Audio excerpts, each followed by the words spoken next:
October 2, 2009.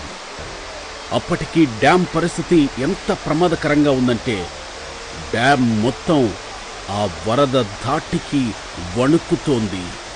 ఒక్కసారి ఆలోచించండి, ఒక డ్యాం మొత్తం ఊగిపోతుంది అంటే ఏ స్థాయిలో వరద వచ్చింది.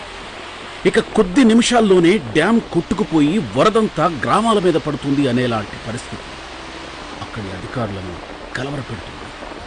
కానీ ఫోన్ అందుకుని అక్కడికి వచ్చిన ఆ ఒక్కడు మాత్రం ఆలోచనలో పడ్డాడు.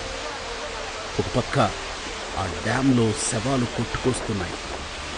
భయంతో ప్రభుత్వ సిబ్బంది ఎవ్వరూ ముందుకు రావడం లేదు.